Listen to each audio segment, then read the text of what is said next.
Just a little recap for yesterday topic. It was uh, prioritize team goals and build trust. Ang takeaway natin dun is we have to prioritize our team goal than our self or yung personal goal natin.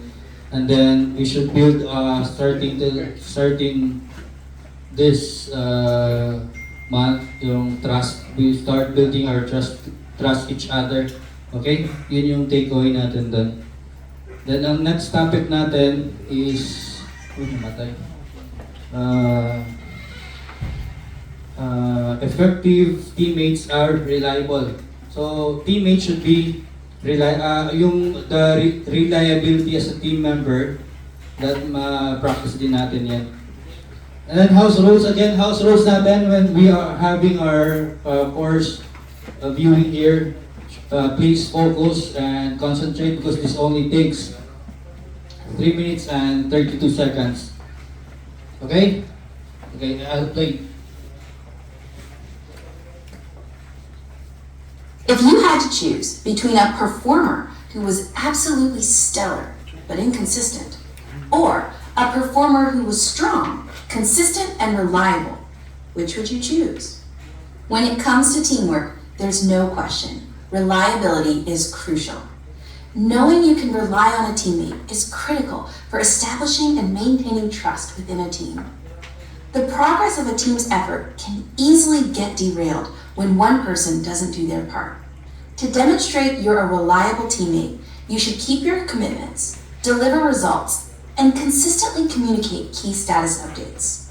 Let's start with keeping your commitments. Your word is your bond.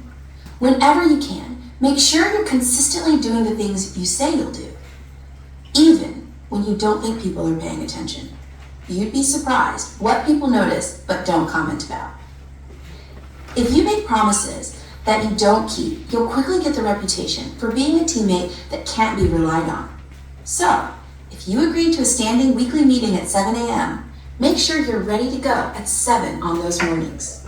Speaking of promises, make sure you can deliver results on the portion of the team's work you're responsible for.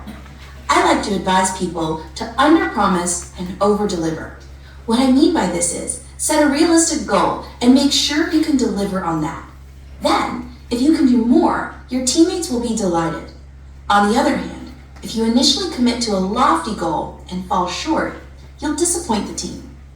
Of course, life happens. You can't be expected to attend 100% of the functions, meetings, or engagements that you may be committed to, which is why it's important to communicate key status updates. If something comes up, you're sick, you've hit a roadblock, whatever might keep you from honoring a commitment or delivering the expected results, let your teammates know as soon as possible.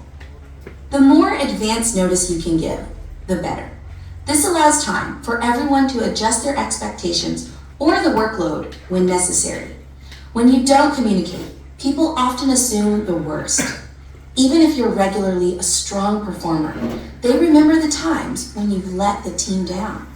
Which is why it's critical to keep your team informed if or when you think you can't keep your commitments or deliver the expected outcome.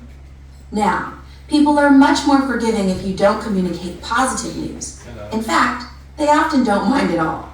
For example, if you're 20% under the expected budget, that's news you can and should share, but most likely won't upset anyone if you don't mention it right away.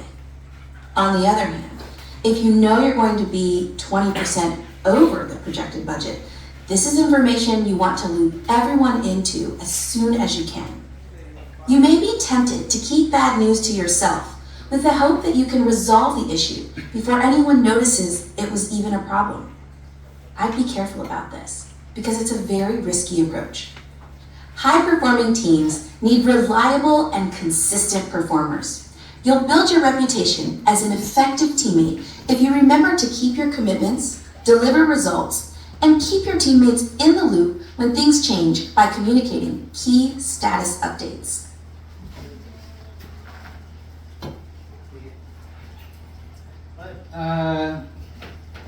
Yung last natin yung takeaway is reliability. Ano? May mga commitments tayo yung sa absent, yung presence natin everyday at kailangan kayo sa trabaho, like yung mga importante tayong activity, then absent ka ng absent. So, dun ka mawag sa reliability. So, para ma-maintain natin yun, reliable natin, kailangan true tayo dun sa ating mga commitments, no? Sa contribution natin sa company. You should always consider that being reliable to our team, as a teammate. Then ano pa, meron kayong share, gusto share sa takeaway natin. And then yung para ma-build, in order for us to build trust, we should be honest to our teammate also and to the foreman, to the higher positions. If you have something, if you encountered any problem in your site, you should always inform. Do not itaguin ba? Huwag yung itago. I-inform nyo agad para matulungan namin kayo, we can address the problem. And then, yung maliit na problema ma-address na agad, hindi yung malaki na yung problema, saka pa lang i-inform. So yun yung gusto niya ituro sa atin. Okay? And then, topic natin yan tomorrow is ideal teammates have a positive attitude. Yeah. That's the topic for tomorrow. Then I have here siguro checklist na lang to yung mga hindi naka-attend. So ma-make up na lang yung iba. Those who did not attend yesterday, I have here a checklist. So it's important that we can complete the whole training so everybody is aware of our goal. Yun yan, para ma-achieve natin yung goal natin next year, kailangan mo natin matutunan yung mga proper behaviors, no? Like nitong course na to, we are being taught about how to be an effective team member para ma-build natin yung teamwork. Okay? And then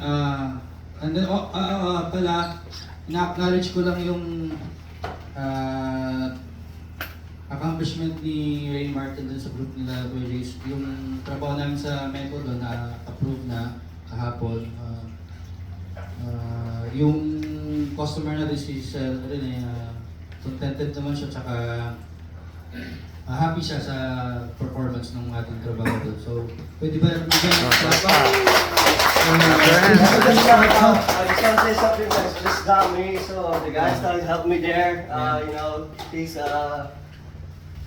the guys Marvin, Don, and the guys absent. Ding.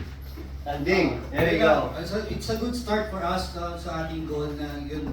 Pag may teamwork na nagagawa naman natin yung trabaho. Though I appreciate na I know the environment there is very hot, very mahirap, di ba Mark? Pero natapos yung ating punch list doon, so congratulations. No, it's a good start doon. Sana lahat tayo ma-accomplish natin lahat ng mga goals na mga project natin. And also I visited some sites. M8 is doing good also, and then Meco, and then Song will start to do teamwork, and then coordination, cooperation also with each other, and so we'll implement also. We try to implement and then practice respecting each other. Okay? Pag may foreman, i-respect natin yung foreman, and then yung foreman magre-respect din sa tao. Okay? Yung foreman will conduct also separate training for how to be a good leader naman. Yun, okay? This coming Thursday siguro 2 to 4 p.m. And siguro iwan lang kayo ng trabaho doon, instruction, tapos yung mga foreman pupunta na dito. Okay? And then, 7:10, wala pang safety officer na, so next time na lang, siguro babawi na lang. Trabaho tayo, MAT, same. May publication na diba? So, may concern yung iba, gusto nito i-share. Tapos ganito gawin natin every may mga gusto ko sana makakuha yung mark, yung kung may natutunan kayo doon, those effective ways na nagawa natin, and then kung may mga supply, ano yung mga dapat na nating or lessons learned na pwede nating maabot sa next project natin, mga ganong instances. Kung may share ka, mas maganda. O ano yung effective ways na nagawa nyo, naging successful kayo, tapos kung may mga supply, ano yung mga kailangang ma-share sa team as a lesson learned na pwede nating maabot sa next natin na project or ma-share sa iba na maging aware sila. Kung meron kang ma-share, mas maganda. Yun. Para so the whole team will benefit for those lessons learned or those effective ways that you did that you finished the project successfully, and then eventually the customer was happy. Alright? Sige, kanya-kanya na tayo sa by format. Thank you sa lahat. Congratulations.